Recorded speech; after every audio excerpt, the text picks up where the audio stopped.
الحمد لله رب العالمين والصلاة والسلام على أشرف الأنبياء والمرسلين نبينا محمد وعلى آله وأصحابه أجمعين. قال الله تعالى: يا أيها الذين آمنوا قوا أنفسكم وأهليكم نارا.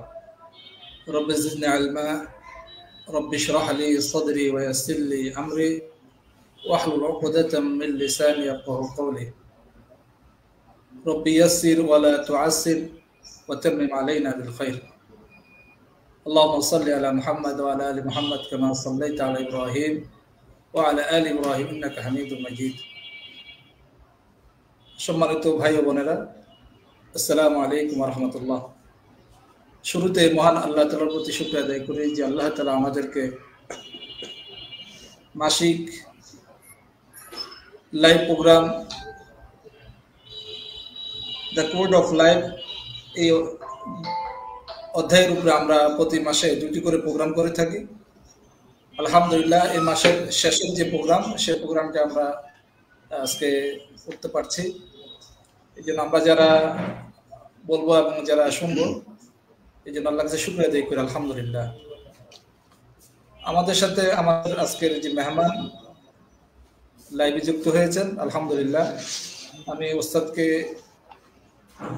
Welcome জানাচ্ছি এবং সকলের উদ্দেশ্যে বলছি যে আপনাদের যদি আজকের যে বিষয় পরিবার ও কর্মজীবনের সমন্বয় ইসলাম কি বলে, এই বিষয়ে যদি আপনাদের কোনো কোশ্চেন থাকে, কোনো জিজ্ঞাসা থাকে, আমাদের কমেন্টস বক্সে আপনারা কোশ্চেন করতে পারেন, অথবা যে হোয়াটসঅ্যাপ নাম্বারে রয়েছে, আপনারা সবাই জানেন, সেই হোয়াটসঅ্যাপ নাম্বারে আপনারা কোশ্চেন করতে পারেন।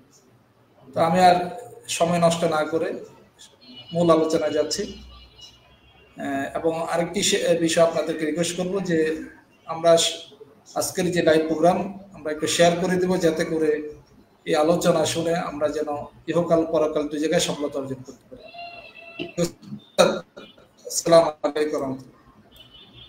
ওয়ালাইকুম আসসালাম ওয়া রাহমাতুল্লাহি ওয়া বারাকাতুহু। ভালো আছেন? জি, আমি আলহামদুলিল্লাহ ভালো আছি। আপনি ভালো আছেন?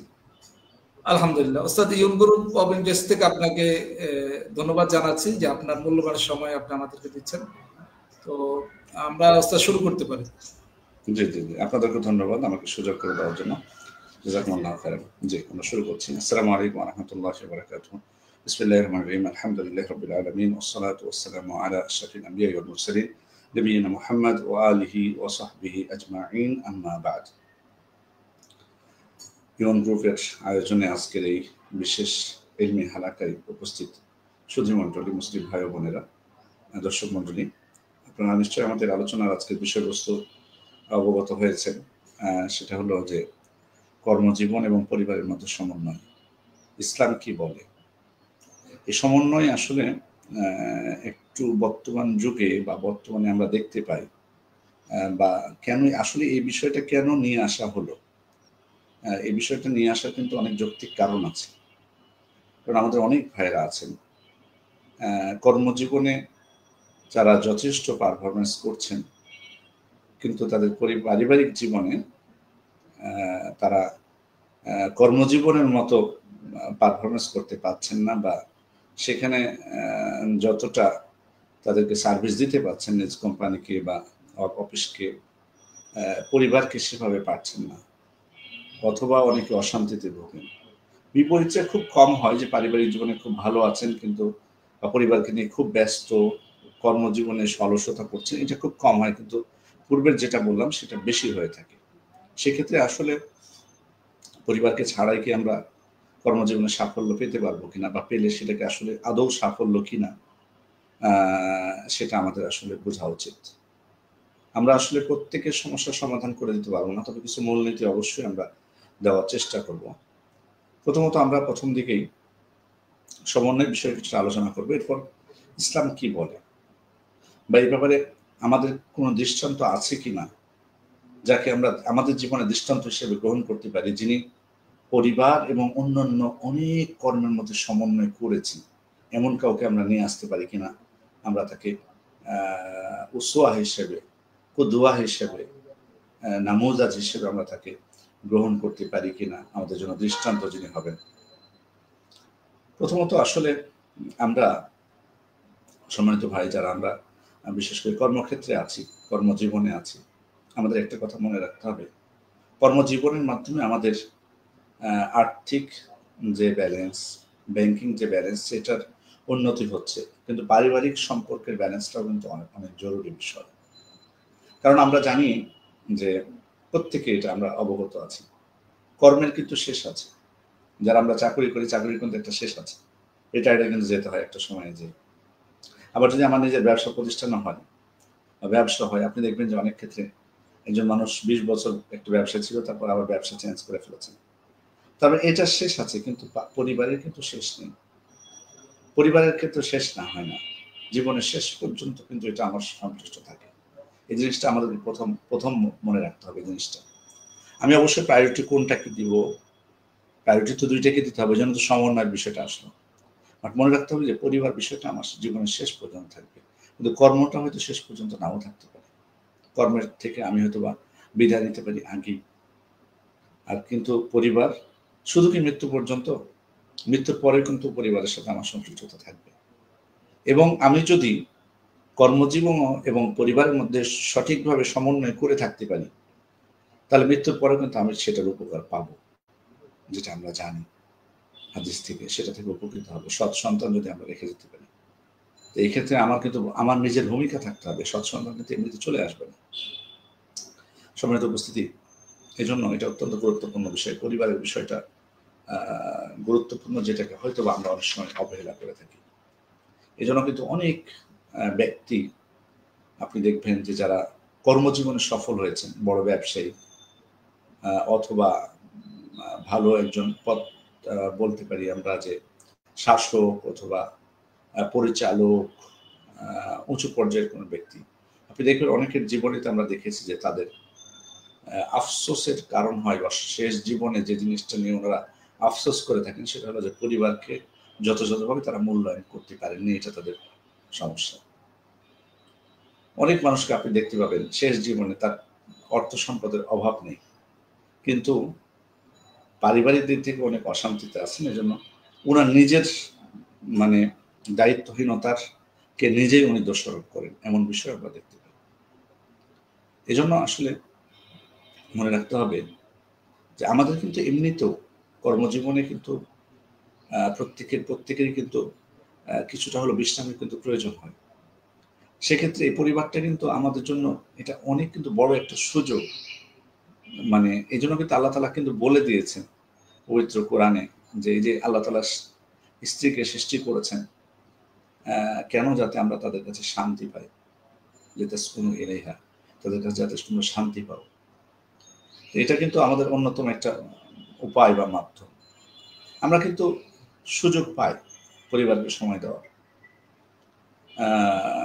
যেমন ধরেন আমরা প্রত্যেকে কিন্তু আমরা এমন না যে বছরে প্রতিদিনই কাজ করতে হয়, ছুটি কিন্তু আমাদের আসে। সে ছুটির দিনগুলোতেও যদি আমরা পরিবারকে গুরুত্ব দিয়ে থাকি, সেটাও কিন্তু কম না। কিন্তু অনেক সময় আমরা এটাও দিতে চাই না। আমরা হয়তো বা একটু চাই যে একদিন বিশ্রাম পেয়েছি, একদিন না হয় বন্ধুদের সাথে যাই বা এলাকায় যাই বা কিছু একটা করি। তো দেখা যায় যে পরিবারটা কর্মজীবনের দিনগুলোতেও, ওয়ার্কিং ডে গুলোতেও তারা যেমন উপেক্ষিত থাকে, দেখা যাচ্ছে যে ছুটির দিনগুলোতেও একই অবস্থা হয়। বিশেষ করে আমি যুবক শ্রেণীর কথাটি আমি বেশি বলবো, যারা সাধারণত নতুন চাকুরিতে আসেন, তাদের ক্ষেত্রে এই জিনিসটা সমন্বয়টা তাদের জন্য কঠিন হয় একটু। মানে নতুন ঢুকেছেন কোথাও কোনো চাকুরিতে, সেক্ষেত্রে তাকে সজাগ থাকতে হয়, এটা স্বাভাবিক। আবার নতুন বিবাহ করছেন, এটা অত্যন্ত গুরুত্বপূর্ণ। সেক্ষেত্রে আমি কোনটাকে প্রাধান্য দেব? অনেক সময় হয় কি যে অনেকে আছেন, আমি এটা জিনিস এটা প্র্যাকটিক্যালি আপনাদের বাস্তব জীবনে আপনি দেখবেন যে অনেক আন্তরিক, কর্মক্ষেত্রে প্রচুর আন্তরিক, সময় দিচ্ছেন যথেষ্ট, আমানতদারিতা আছে তার মধ্যে। আবার শুধু মানে ওয়ার্কিং টাইম যেটা তার শুধু এটুকু সময়ের মধ্যে না, প্রতিষ্ঠানকে তিনি যথেষ্ট সময় দিচ্ছেন, এর বাইরেও আরো 2-3 ঘন্টা থাকেন। অনেক সময় বাসায় যেও পরিবারের মানে অফিসের কাজগুলো করেন। হঠাৎ করে এই যুবক যখন বিবাহ করে নেন, তখন কিন্তু উনি কিন্তু এই যে এই টাইমটা বের করাটা কিন্তু তার জন্য কঠিন হয়। আপনি দেখবেন, আমি উদাহরণস্বরূপ বলছি, নর্মালি বাবা মাও কিন্তু সন্তান যখন বাইরে থাকে সন্তানের জন্য অপেক্ষা করে, এটা অবশ্যই ঠিক। কিন্তু হ্যাঁ, খোঁজ যখন ওনারা জানতে পারে সন্তান ঠিক আছে, ঠিক জায়গায় আছে, ভালো জায়গায় আছে, তখন ওদের আরো উৎকণ্ঠা থাকে না। কিন্তু ওয়াইফের বিষয়টা কিন্তু এখানে শেষ না। আপনি কিন্তু যখন বিবাহ করেননি, কর্মক্ষেত্রে ছিলেন, আপনি ধরুন আপনার ডিউটি সন্ধ্যা 6টা পর্যন্ত, আপনি 9টা পর্যন্ত থাকলেন। আপনার মা হয়তো এর মধ্যে একবার হয়তো খোঁজ নিয়েছে যে তুমি আসছো কিনা, বললেন মা আমি 9টার আগে বের হতে পারবো না আজকে, এই পর্যন্ত শেষ। কিন্তু আপনার স্ত্রী কিন্তু তেমন না, উনি কিন্তু অপেক্ষা করছেন। উনি কিন্তু আপনি শুনলেন যে আপনি অফিসে আছেন, এটুকুর মধ্যে কিন্তু উনি সীমাবদ্ধ থাকবেন না, এটা কিন্তু মনে রাখতে হবে আমাকে। সেক্ষেত্রে তাহলে কি মানে আমি আমার যে পারফরমেন্স ছিল বিয়ে করার কারণে সেটাকে আমি নষ্ট করে ফেলবো? তাহলে কি আমার গ্রহণযোগ্যতাটা কমে যাবে? না, বিষয়টা সেটা না। তবে অবশ্যই আমাকে যখন আমি কর্মক্ষেত্রে যাবো এই জিনিসটা কিন্তু আমাকে মাথায় রাখতে হবে। বিবাহ যখন আমি করবো তখন আমার এটা মাথায় রাখতে হবে যে আমার রুটিনে পরিবর্তন নিয়ে আসতেই হবে। আমি যে রুটিনে চলছিলাম কিছুটা পরিবর্তন আমার প্রয়োজন। অবশ্যই বিচক্ষণ ওই ব্যক্তি যে উভয় ক্ষেত্রে পারফরমেন্স করতে পারবে। আমরা অবশ্যই কর্মক্ষেত্রে আমরা বলছি না যে বিয়ে করার পর কর্মক্ষেত্রে বলে দিবেন অফিসের বসকে যে বস এতদিন ছিলাম আর মানে যা করেছি এখন থেকে কিন্তু আমি পারবো না, আমার ওয়াইফ কিন্তু অপেক্ষা করবে, না গেলে কিন্তু আমার সমস্যা হয়ে যাবে। না, এটা এটা এটা কখনো বলা যাবে না, এটা কিন্তু করা যাবে না। অবশ্যই আপনার আন্তরিকতার অভাব যাতে অফিস থেকে না দেখতে পাই। তবে জীবনের প্রয়োজনে আমাদেরকে অবশ্যই আমাদের রুটিনের ক্ষেত্রে পরিবর্তন নিয়ে আসার চেষ্টা করতে হবে। এক্ষেত্রে কিছু বিষয় রয়েছে। শৈথিল্যতা, বাড়াবাড়ি কোনোটাতেই আসলে মানে কোনোটা গ্রহণযোগ্য না। আমাকে বিবাহ পূর্ব কর্মজীবনে যখন আমি থাকবো তখন কিন্তু আমাকে চিন্তা করতে হবে যে আমি যে প্রতিশ্রুতিটা দিচ্ছি প্রতিষ্ঠানকে এটা আমি কন্টিনিউ করতে পারবো কিনা। সর্বাবস্থা ভবিষ্যৎ চিন্তা করে কিন্তু আমাদের করা দরকার। এই জিনিসটা যাতে আমরা ভুলে না যাই। একটা জিনিস মনে রাখতে হবে যে অনেকেই আছেন যেটা বলা হয়ে থাকে যে পরিবার মানে কর্মক্ষেত্রকে দুইটাকে যদি উনি গুরুত্ব দিয়ে থাকেন তাহলে দুইটাতে সফলতা আসে। আবার যদি একটাকে গুরুত্ব দেন, ধরুন শুধু আপনি কর্মক্ষেত্রটাকে গুরুত্ব দিলেন, সেটা নিয়ে ভাবলেন, পরিবারের গুরুত্ব দিলেন না, তো এক সময় হয়তো এমন হবে যে আপনার দুইটাই আপনি হারাচ্ছেন। কিন্তু বিপরীতটা হলে পরিবারকে গুরুত্ব দিয়েছেন, সেক্ষেত্রে কর্মক্ষেত্রের উপরে যদি কিছুটা নেতিবাচক প্রভাব পড়েও আশা করা যায় যে ভবিষ্যতে এটাকে আপনি মানে হয়তো আরেকটা কর্ম আপনার ভাগ্যে জুটেও যেতে পারে। কিন্তু আমি তাই বলে বলতেছি না যে কর্মক্ষেত্রে আমানতদারিতার খেয়ানত করা না, না, আমার উপর যেটা অর্পিত দায়িত্ব আমাকে পালন করতে হবে। মাসউলিয়ার কথাটা যেন আমরা ভুলে না যাই। দেখুন আমাদের, হ্যাঁ, এটা আমার আমার চাকরির, আমার পেটের জন্য, আবার আমার অর্থের জন্য আমি চাকরিটা করছি, এটা ঠিক। বাট মাসউলিয়াতের ব্যাপারটা কিন্তু সব ক্ষেত্রে প্রযোজ্য। কুল্লুকুম রাইন ওয়া কুল্লুকুম মাসউলুন আন রাইয়াতিহি। প্রত্যেকে দায়িত্বশীল, প্রত্যেককে তার দায়িত্ব সম্পর্কে জিজ্ঞাসিত হতে হবে। এই জিনিসটা যেন আমরা ভুলে না যাই।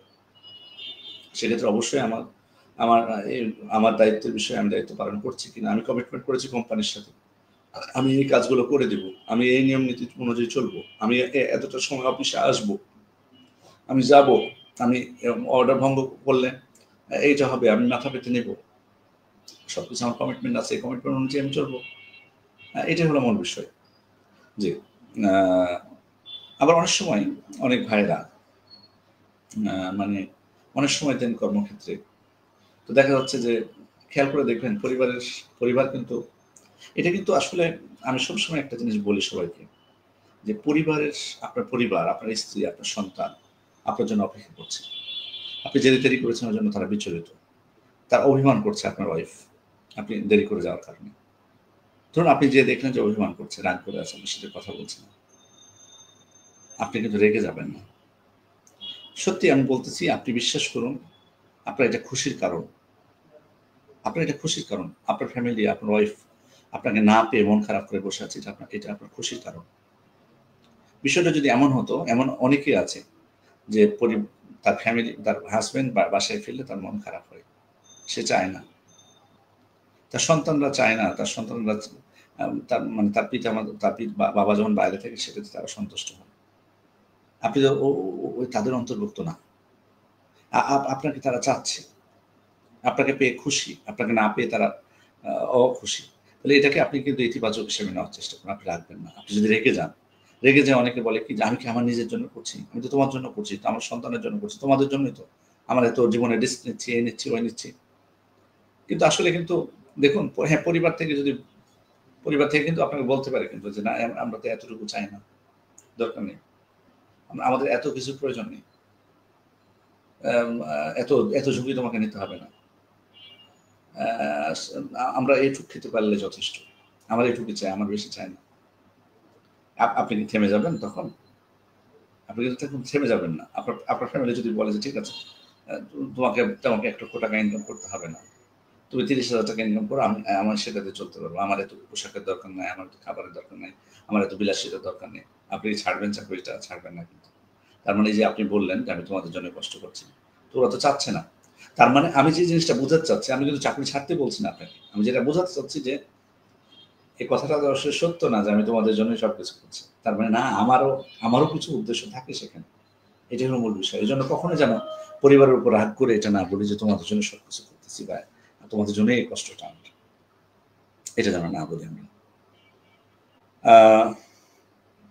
পরিবারকে অনেক সময় অনেক বিশেষজ্ঞগণ বলেন যে আপনি ধরুন অনেক ব্যস্ত আপনার কর্মজীবনে, ব্যস্ততা কিন্তু অনেক সময় আপনি একটা জিনিস খেয়াল করবেন, সবার ব্যস্ততা কিন্তু একরকম থাকে না।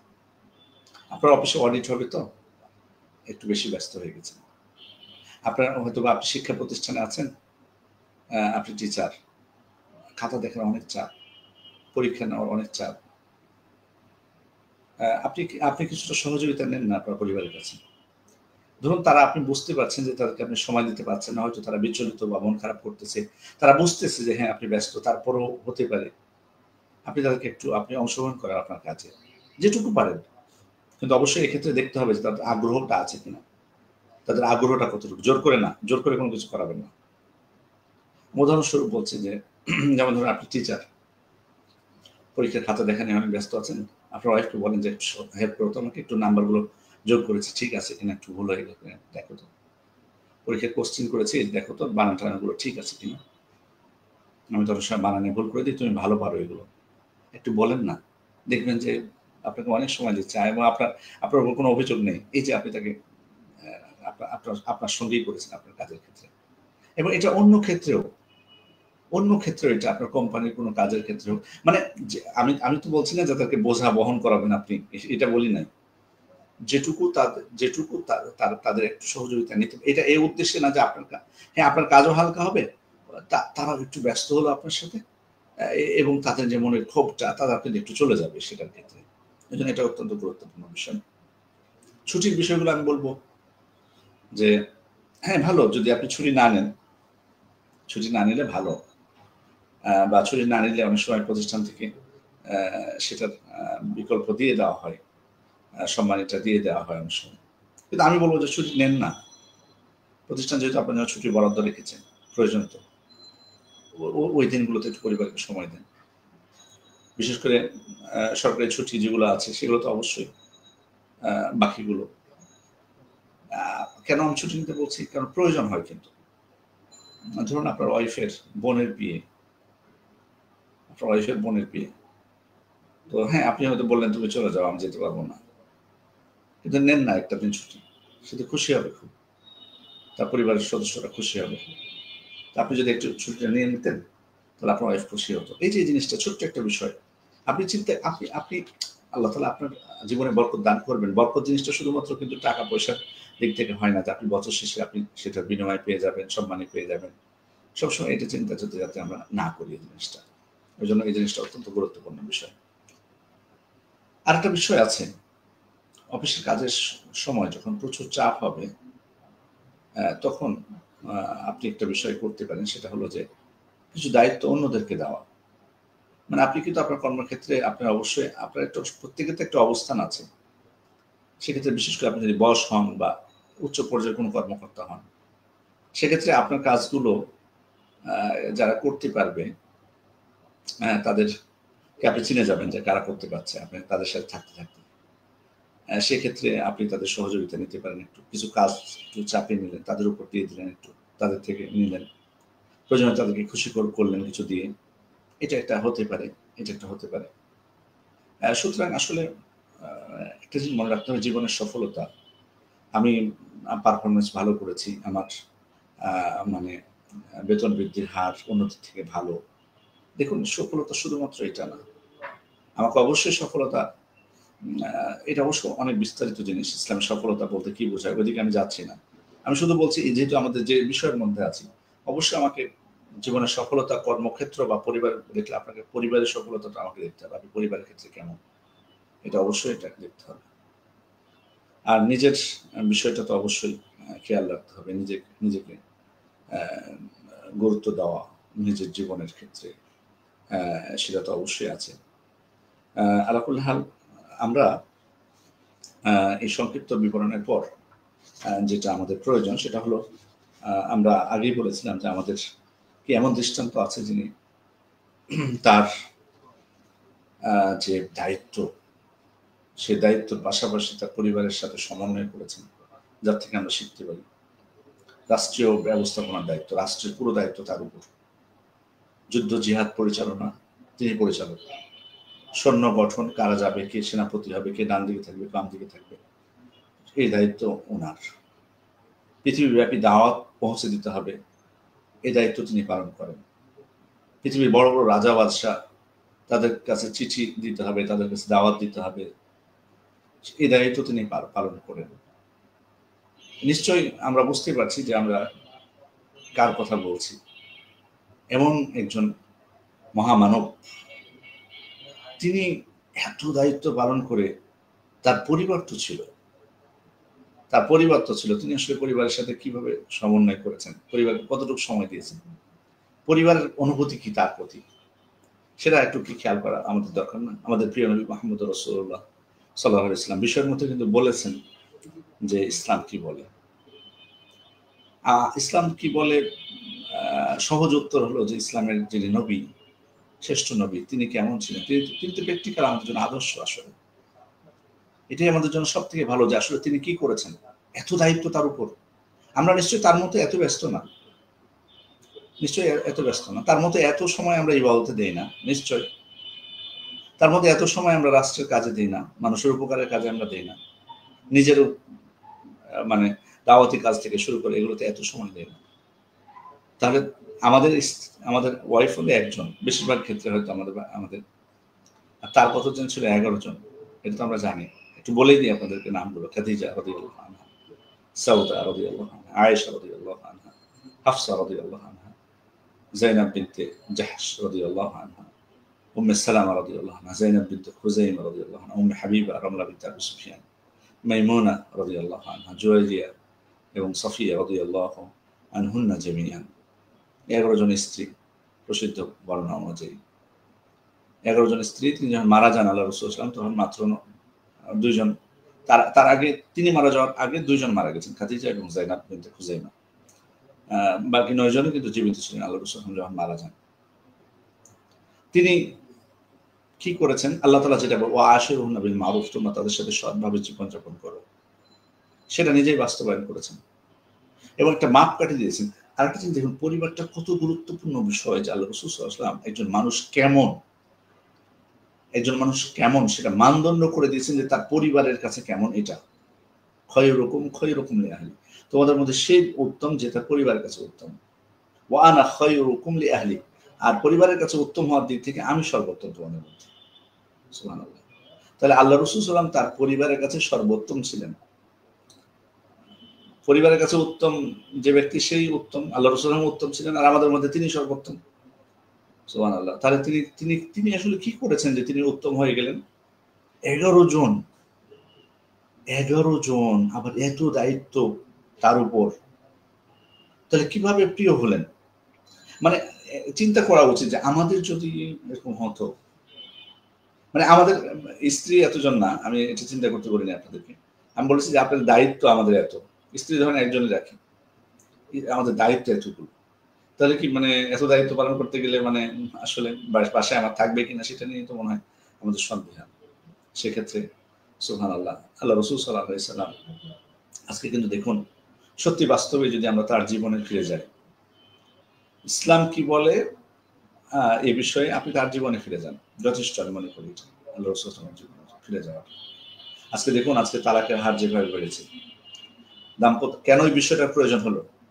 কারণ এই কারণে কিন্তু তালাকের সংখ্যা অনেক বাড়তেছে। একটা কারণ সমন্বয় করতে পারেন না আমাদের অনেক ভাইয়েরা, পরিবার এবং কর্মজীবনের সাথে সমন্বয় করতে পারেন না। তালাক, এত পরিমাণ তালাক বেড়েছে।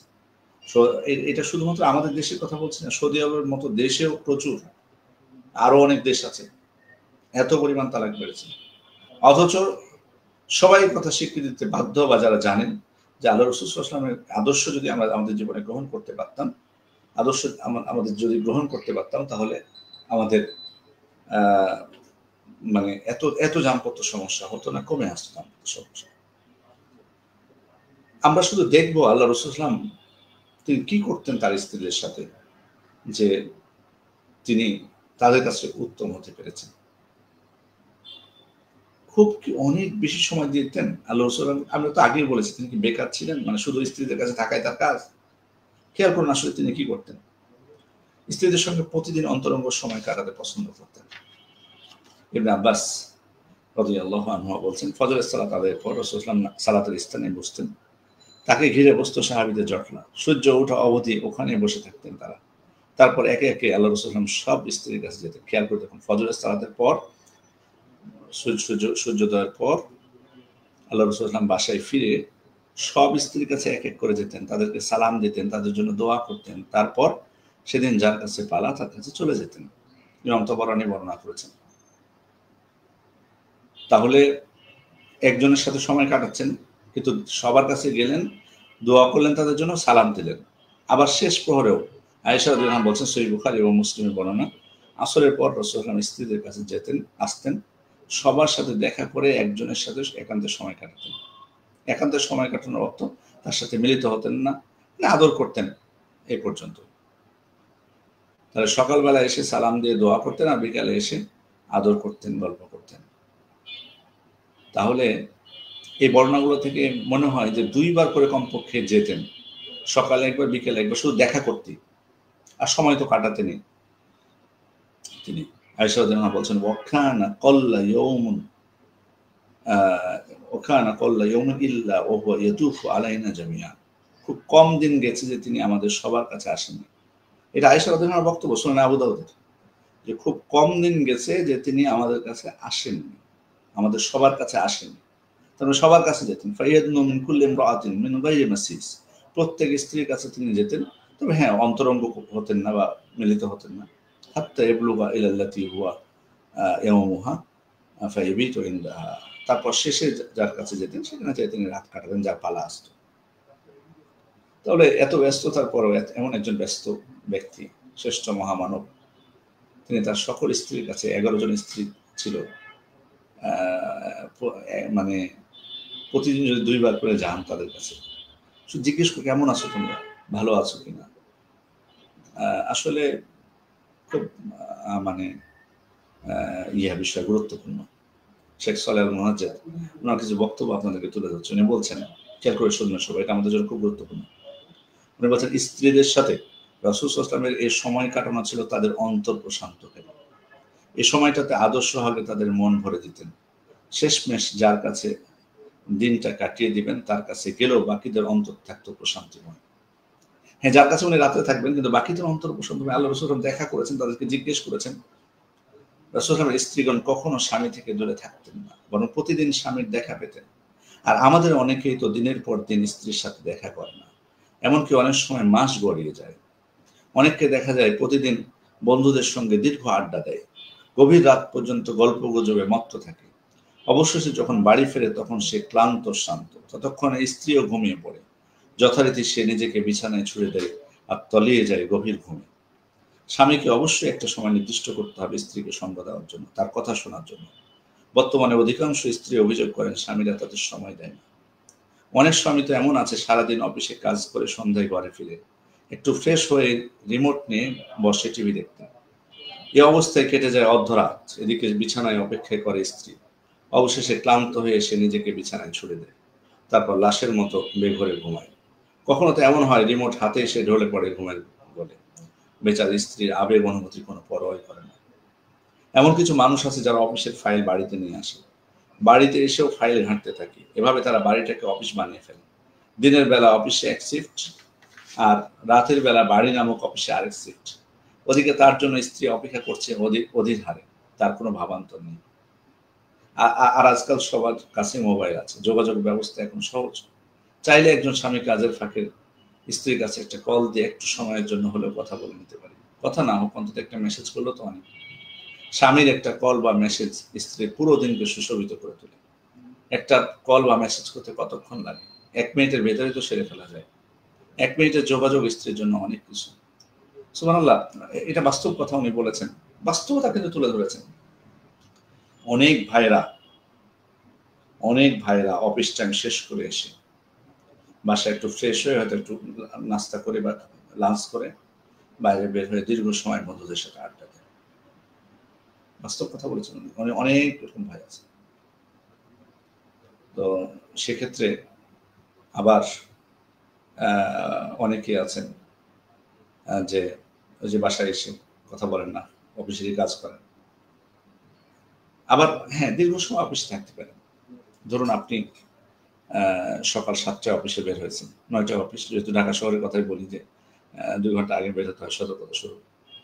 বাসায় ফিরলেন সন্ধ্যা 7টায়, 12 ঘন্টা আপনি থাকলেন বাইরে। এর মধ্যে 12 ঘন্টার মধ্যে একবার কি খোঁজ নিয়েছেন আপনি বাসায়? 1 মিনিটের জন্য একটা কল করা যেত না? আপনি 1 মিনিটের জন্য একটা কল তার 12 ঘন্টাকে উৎফুল্ল করে দিতে পারে, উৎফুল্ল করে দেয়, একটু যদি সুন্দর করে জিজ্ঞেস করে। কিন্তু এটাও আমরা করতে চাই না। বরং উল্টো যদি স্ত্রী ফোন দেয়, জানো না আমি কাজের চাপে থাকি, অনেক নানা কথা। আপনি এত বড় বস, এত বড় ব্যক্তি, আপনাকে কেন ফোন দিবে বা কিছু? ভাই, আমি এই কথাগুলো বলছি আসলে কাউকে উদ্দেশ্য করে না, এটা সমাজের বাস্তবতা। প্রত্যেকে নিজের দিকে নেওয়ার চেষ্টা করুন, অন্য দিকে নয়। প্রত্যেকে নিজের দিকে নেওয়ার চেষ্টা করুন যে আসলে এই জিনিসগুলো আমাদের মধ্যে আছে কিনা, সংশোধন হওয়া জরুরি কিনা। মানে আপনি হয়তো মনে করতেছেন যে, মানে আপনি দেখুন না, করে দেখুন। আপনি হয়তো বলবেন না আমার স্ত্রীর সমস্যা অনেক, সেই তো এই খারাপ ওই খারাপ, এই তো খারাপ, রাসূল সাল্লাল্লাহু স্ত্রীটা কেমন? আরে বাবা, আপনাদের সবাই, আমরা কেউ রাসূলও হতে পারবো না, আবার আমাদের স্ত্রীরা উম্মাহাতুল মুমিনিনও হতে পারবে না, এটা ঠিক। চেষ্টা তো করতে হবে কমপক্ষে। আপনি হয়তো মনে করছেন এই সমস্যা তার এগুলোতে মিটবে না, মিটেও যেতে পারে। আপনার 1 মিনিটের কলে অনেক কিছু মিটে যেতে পারে। তাদের জৈবিক চাহিদা পূরণ করতেন আল্লাহ রাসূল সাল্লাল্লাহু আলাইহি ওয়াসাল্লাম এত ব্যস্ততার মধ্যে। কোনো সময় আনাস রাদিয়াল্লাহু আনহু বলছেন যে এক রাতে 9 জনের কাছে গেছেন। আল্লাহ তাআলা ক্ষমতা দিয়েছিলেন তাকে। 40 জন, কোনো বর্ণনায় 40 জন যুবকের ক্ষমতা তাকে দিয়েছেন। এবং এটা মুজিজা ছিল আল্লাহ রাসূল সাল্লাল্লাহু আলাইহি ওয়াসাল্লামের জন্য। তিনি কি এমন খেতেন সুবহানাল্লাহ। আবার সময়ে বিশাল করতেন। এরপরও দেখুন আল্লাহ তাআলা তাকে সক্ষমতা দান করেছেন। সফরে যখন বের হতেন আল্লাহ রাসূল সাল্লাল্লাহু আলাইহি ওয়াসাল্লাম তার কোন এক স্ত্রীকে সঙ্গে নিতেন। কখনো আয়েশাকে নিয়েছেন, বনু মুস্তালিকের যুদ্ধে দেখেছেন আপনারা। আবার হুদায়বিয়ার সন্ধে নিয়েছেন উম্মে সালামা রাদিয়াল্লাহু আনহাকে, সফরে সঙ্গে নিয়েছেন। আমরা কি এত সহজে নিতে চাইবো? আমরা অনেক সময় কক্সবাজার, সিলেট, আমরা সেন্ট মার্টিনে ঘুরতে যাই, বলি যে না পরিবারকে নিব না, এই ঝামেলা মাথায় নিব না, এই মাথায় নিলে। আমি নিজে আলেম ওলামাদের মধ্যে দেখেছি। আমি নিজে বলেছি সফরে নিতে, তো বলেছি যে না আমার ঘোরাটাই নষ্ট করে ফেলবে। কিসের জন্য এত? পরিবারকে যদি আপনি ভারী মনে করেন আপনার সফরের ক্ষেত্রে, যে আপনার কিসের স্বাধীনতা আপনি নেবেন, কি করবেন সেখানে? এটা তো আপনার আনন্দের, আপনার বাচ্চা খুশি হবে, আপনি এক জায়গায় নিয়ে যাবেন। সুবহানাল্লাহ। আল্লাহ রাসূল সাল্লাল্লাহু আলাইহি ওয়াসাল্লাম এত যুদ্ধের মতো পরিস্থিতিতে বা এই জায়গাগুলোতে, ঝুঁকিপূর্ণ জায়গায় তার স্ত্রীকে লটারি করতেন, মানে কি, মানে সবাই যেতে চাইতেন, কাকে আগে নেবেন, কাকে পরে নেবেন। আয়েশা রাদিয়াল্লাহু আনহাকে নিয়েছেন, হাফসাকে নিয়েছেন। সফরে যে ঘুরে বেড়িয়েছেন তার স্ত্রীর সাথে, সময় দিয়েছেন। আল্লাহ রাসূল সাল্লাল্লাহু আলাইহি ওয়াসাল্লাম এমন না যে স্ত্রীকে বলেছেন এসছো ভালো কথা, বসে থাকো ঘরের মধ্যে, না, তার সাথে ঘুরেছেন, তাকে সময় দিয়েছেন। এই যে ভালোবাসার কথা, এটা প্রকাশ করতে হয়, হ্যাঁ, আপনি অনেক ব্যস্ত, কিন্তু একবার বলা যায় না যে আমি তোমাকে অনেক ভালোবাসি। জানো তো তুমি যে আমি তোমাকে ভালোবাসি, কেন আমার কথা আমার কখনো মনে হয় যে আমি তোমাকে ঘৃণা করি? না, এই কথা বলবেন না, কারণ আপনার মুখ দিয়ে বলছে। আল্লাহ রাসূল সাল্লাল্লাহু আলাইহি ওয়াসাল্লাম বলেছেন, খাদিজা সম্পর্কে বলছেন, আমার অন্তরে তার ভালোবাসা ঢেলে দেওয়া হয়েছে। আল্লাহ রাসূল সাল্লাল্লাহু আলাইহি ওয়াসাল্লামকে জিজ্ঞেস করা হয়েছে, আইয়ুন নাসি আহাব্বু ইলাইক, কোন মানুষ কে আপনার কাছে সবথেকে প্রিয় মানুষের মধ্যে? তখন বলেছেন আয়েশার কথা। আয়েশা সব থেকে প্রিয়, সুবহানাল্লাহ। নিজের স্ত্রীর কথা মানুষের মধ্যে বলেছে, তারপরে তার পিতা ছেলেদের মধ্যে। এই জন্য শেখ সালেহ আল মুনাজ্জির বলছেন, বলা বাহুল্য বর্তমানে স্বামীদের মধ্যে এই বৈশিষ্ট্যটি একেবারে নেই বললে চলে। আপনার আশপাশে চোখ ফিরালে অসংখ্য নজির পাবেন। জীবনের দীর্ঘ একটা সময় সে স্ত্রীর সাথে কাটিয়েছে, তাকে কখনো সে বলেনি আমি তোমাকে ভালোবাসি। এভাবে স্পষ্ট ভাষায় স্ত্রী ভালোবাসা প্রকাশ করাকে তার ব্যক্তিত্বের পরিপন্থী মনে করে। অনেকে আবার লজ্জায় বলতে পারেন। অনেকেই জানে না স্ত্রীকে ভালোবাসার কথা প্রকাশ করলে উভয়ের দাম্পত্য মজবুত হয়, জীবনটা আগের চেয়ে সুখকর হয়, উভয়ের মাঝে বিশ্বস্ততা বেড়ে যায় বহুগুণে। স্ত্রীরা চায় স্বামীর ভালোবাসা সে উপলব্ধি করতে পারে। স্বামী মুখ ফেটে ভালোবাসার কথা বলুক, কিন্তু স্বামী তো তার সে জ্ঞান নেই। স্বামীর কাছে শুনতে পায় না যে তুমি অনেক সুন্দরী, মাশাআল্লাহ, আল্লাহ তোমাকে অনেক ভালো করেছে। একবারও বলে না আমি তোমাকে ভালোবাসি, তোমার এই গুণটা মাশাআল্লাহ ভালো, আল্লাহ তোমাকে। দোয়া করবেন, সমস্যা কোথায়? বাইরে একটা মানুষ ছোট্ট একটা কিছু করলে, ধরুন আমাদের অনেক ভাইরা আছেন যে অফিসের পিয়নও যদি এসে বা সহকারী তারা এসে চা দিয়ে যায়, জাযাকাল্লাহু খাইরান বলেন, সেটাও বলবেন, এই অভ্যাসগুলো করবেন। তাদেরকে যদি আপনি বলেন আপনার ওয়াইফ বাসায় আপনার জন্য নাস্তা তৈরি করেছে, বলেছেন জাযাকাল্লাহু খাইরান, কেন আপনি কেন মনে করবেন যে আপনার তার দায়িত্ব লাঞ্চ তৈরি করেছে, আপনি তাকে একবার বলেন না জাযাকাল্লাহু খাইরান, আপনি অনেক কষ্ট করছো, মাশাআল্লাহ, এত কষ্ট করছো তুমি আমাদের জন্য, বলেন না? আপনি এই কথাটা মুখ দিয়ে বলুন। আপনি বলবেন যে আমার এত কষ্ট করি, আমি সারাদিন বাইরে ঝুঁকি নিয়ে অফিস করতেছি, এই করতেছি, হরতালের মধ্যে অফিসে যাচ্ছি, এই করছি ওই করছি, তারা তো স্বীকৃতি দেয় না বা কিছু না। আপনি দেন না, আপনি দেন স্বীকৃতিটা আগে, আমি আপনার কাছে চাচ্ছি আগে। আপনি বলুন যে তুমি অনেক কষ্ট করো, এত রান্না করতেছো, এত কিছু করতেছো, আমাদের জন্য অনেক কষ্ট করো, অনেক ঝুঁকি, তোমাদের কোনো ছুটি নেই, আমার তো ছুটি আছে, ছুটির দিনেই বরং তোমাদের বেশি ব্যস্ততা। বলুন একবার, দেখবেন আপনারটাও স্বীকৃতি দেবে, আপনারটাও স্বীকৃতি দেবে। এই জন্য এটা অত্যন্ত গুরুত্বপূর্ণ বিষয়। ঘর থেকে বের হওয়ার সময় আয়েশা চুমু দিয়েছেন, আয়েশা রাদিয়াল্লাহু আনহা বলছেন যে তিনি চুমু দিয়ে ওযু না করে বের হয়ে গেলেন সালাতের উদ্দেশ্যে। উরওয়া বলছেন যে আপনি ছাড়া আর কে?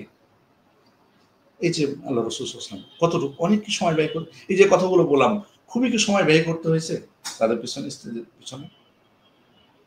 পানপাত্রে আয়েশা রাদিয়াল্লাহু আনহা বলছেন যে পিরিয়ড অবস্থায় আল্লাহ রাসূল সাল্লাল্লাহু আলাইহি ওয়াসাল্লাম, আমি পানি খেয়েছি, আমি যে জায়গায় মুখ লাগিয়ে পানি খেয়েছি, আল্লাহ রাসূল সেই জায়গাতে মুখ লাগিয়ে পানি খেয়েছি।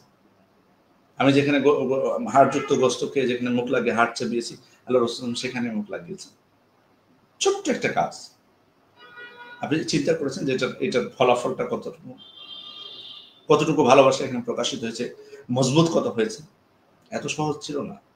এগুলোকে আমরা কখনো গুরুত্ব দিই, তার অনুভূতির কথাটাকে বোঝার চেষ্টা করি, কখনো বোঝার চেষ্টা করি না। এটা অত্যন্ত গুরুত্বপূর্ণ বিষয়। এগুলো চাদরের নিচে শুয়েছেন, এক চাদরের নিচে শুয়েছিলেন উম্মে সালামার সাথে, সহিহ বুখারী বর্ণনা। ওনার পিরিয়ড শুরু হয়ে গেছে, বলছেন যাও তুমি পিরিয়ড পোশাক চেঞ্জ করে, একই চাদরের নিচে আবার ঘুমিয়ে গেছে। কোনো অরুচি নেই, কোনো কিছু নেই। একসাথে স্ত্রীদের সাথে গোসল করেছেন, সুবহানাল্লাহ, কত বর্ণনা।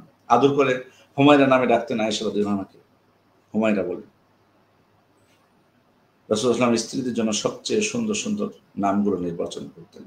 কিন্তু আজকাল কিছু মানুষকে দেখা যায় মোবাইলে তারা স্ত্রীর নাম্বার সেভ করে বিভিন্ন কুৎসিত নামে। কেউ নাম দেয় আপদ, কেউ বিপদ, কেউ আবার লিখে রাখে স্ত্রীর নাম্বার, স্ত্রীর নাম্বার সেভ করে কি নামে, জিন্দেগির ভুল, কেউ শয়তান নামে। কিন্তু হ্যাঁ, অবশ্য ভালো আছে, কেউ জীবন, জান, প্রাণ এগুলো লিখে রাখে বা কিছু।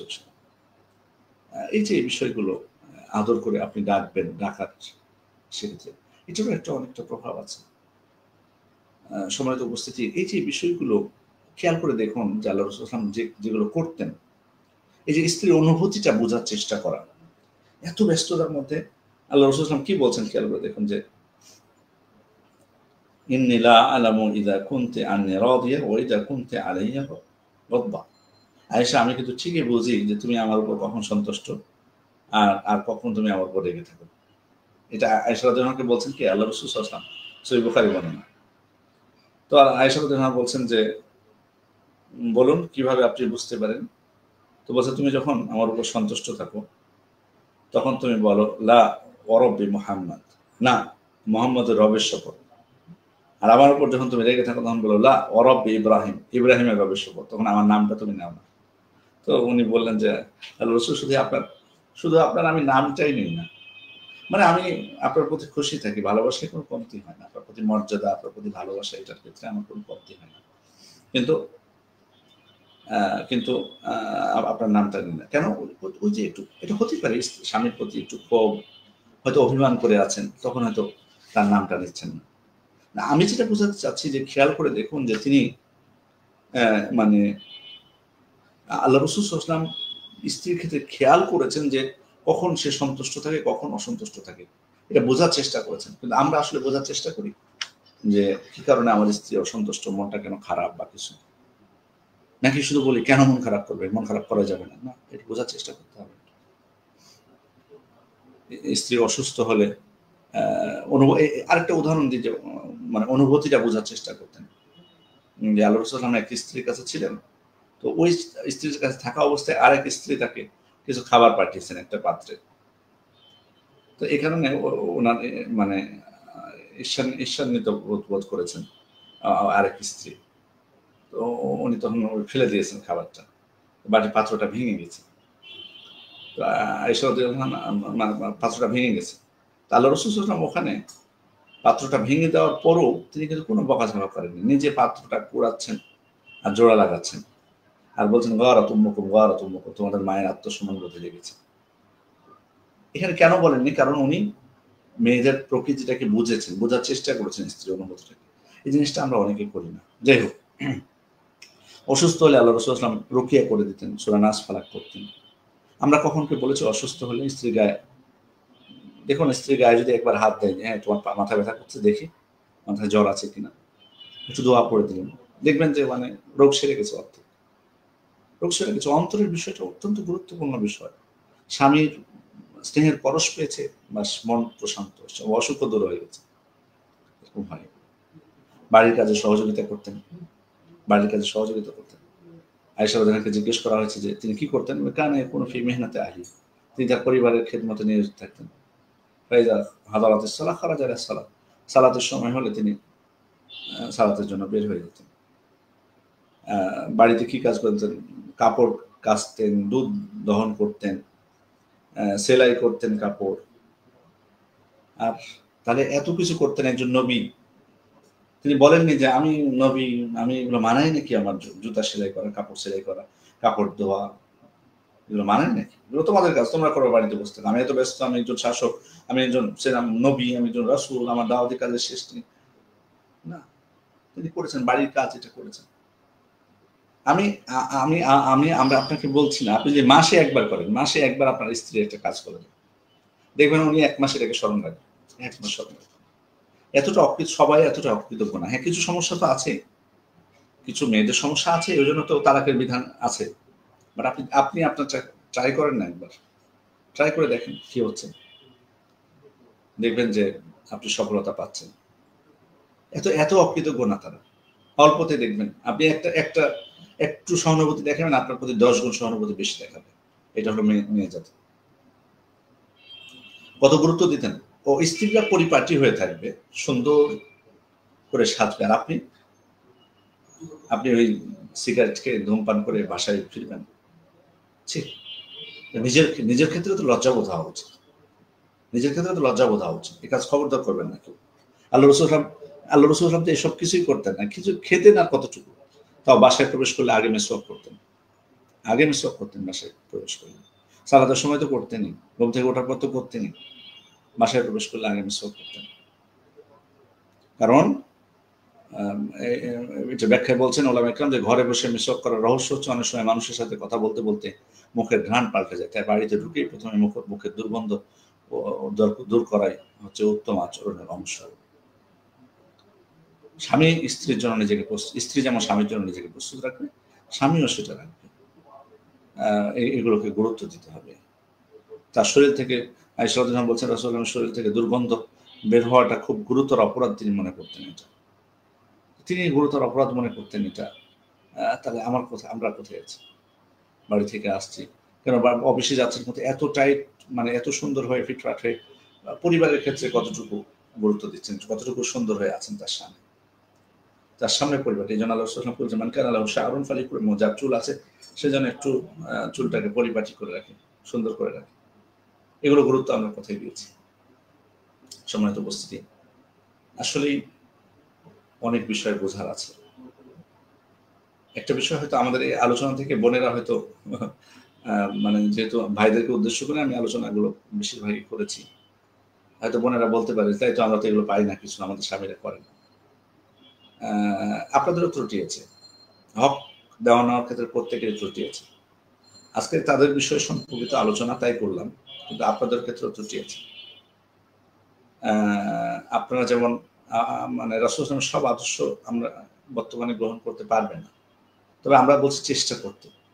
আপনাদেরকেও চেষ্টা করতে উম্মাহাতুল মুমিনিনদের মতো ধৈর্য ধারণ করতে। তারা কিন্তু অনেক কষ্ট করেছেন, তারা কষ্ট করেছেন, 2 মাস গেছে, 3 মাস গেছে, তাদের কিন্তু আগুন ধরানো হয়নি চুলায়। আপনারা এই দিক থেকে ধৈর্য ধারণ করতে পারবেন কিনা সে সৎসাহস আছেন, আপনারা দেখিয়েছেন কিনা হাজব্যান্ডদেরকে, এটাও কিন্তু দেখার বিষয়। নাকি অল্পতে বিচলিত হয়ে গেছেন, চিন্তিত হয়ে গেছেন, চাকরি গেল, চাকরির প্রমোশন হচ্ছে না, এই হবে, এটা আপনাদেরও সমস্যা আছে না। সেক্ষেত্রে এখানে মূল বিষয়টা হলো প্রত্যেকের হক দেওয়ার চেষ্টা করা, প্রত্যেকের হক দেওয়ার চেষ্টা করা। আর আমরা অবশ্যই এই আলোচনার মাধ্যমে এটা কখনোই নয় যে আমরা আমাদের কর্মজীবনকে অবহেলা করব, এটা না। আপনি দেখুন প্রত্যেকটা আমি যেগুলো কথা বলেছি প্রয়োজনে আবার রিপিট করতে পারেন আপনারা পয়েন্টগুলো।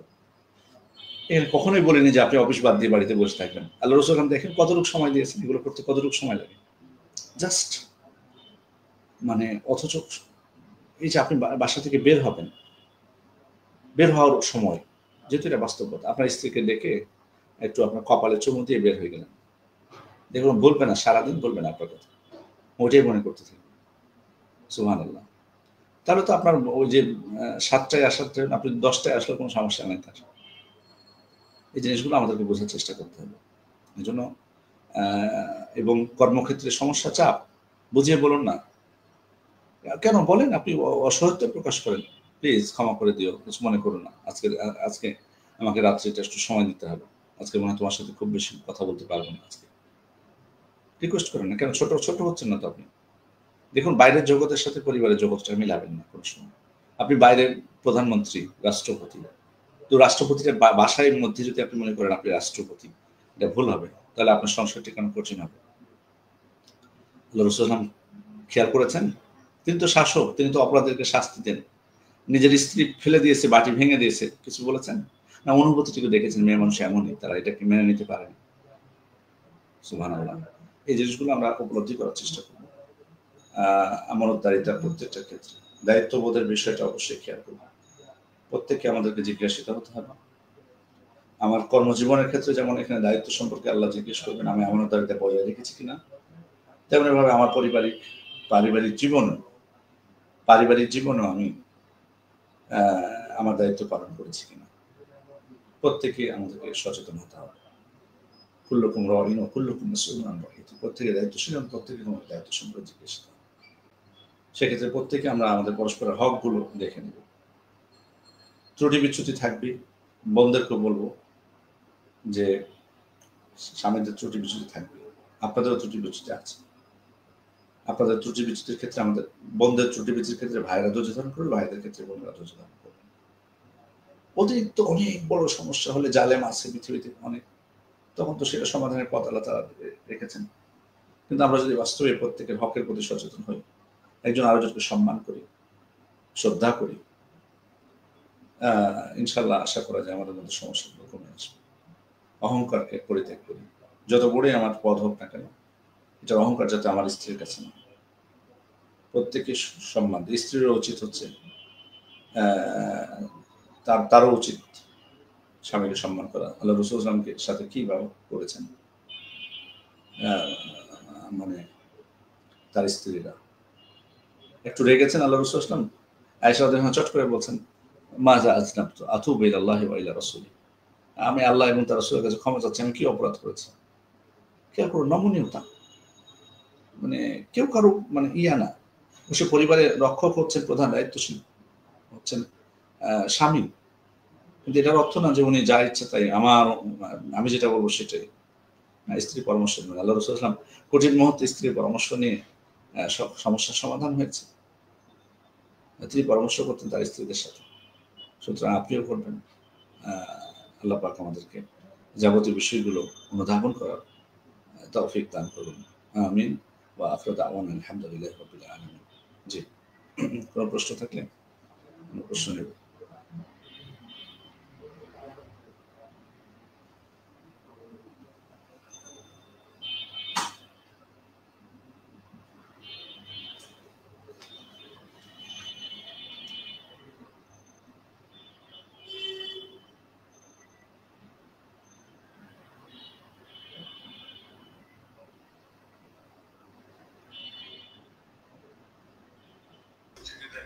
জি ওস্তাদ, জাযাকাল্লাহ খাইর। আমাদের তেমন কোনো কোশ্চেন আসেনি। আলহামদুলিল্লাহ, যে আলোচনা হয়েছে আমার খুব সুন্দর আলোচনা হয়েছে আলহামদুলিল্লাহ। ইনশাআল্লাহ আমরা যদি এর উপর আমল করতে পারি, ইহকাল পরকাল দুই জায়গায় আমরা সফলতা অর্জন করতে পারবো ইনশাআল্লাহ। ওস্তাদ আমরা তাহলে শেষ করে দিব। জি জি জি জি জি, ঠিক আছে। জি, ইউন গ্রুপ থেকে আবার ওস্তাদ আপনাকে ধন্যবাদ জানাচ্ছি। জাযাকাল্লাহ খাইর। আপনাদেরকে ধন্যবাদ। জাযাকুমুল্লাহ খাইর। আপনাদের প্রচেষ্টা আল্লাহ তাআলা কবুল করুন। আমাদের ইউন গ্রুপের জন্য দোয়া করবেন। আমরা জি জি জি জি, যেন যে উদ্দেশ্যে কাজ করতে সেটার জন্য সফলতার সাথে করতে পারি। জি জি জি জি, আল্লাহ সবর দান করুন। আল্লাহ সবর দান করুন। বারাকাল্লাহু ফিক। আসসালামু আলাইকুম ওয়া রাহমাতুল্লাহ। ওয়া আলাইকুম আসসালাম ওয়া রাহমাতুল্লাহ। সুবহানাকাল্লাহুম্মা ওয়া বিহামদিকা আশহাদু আল্লা ইলাহা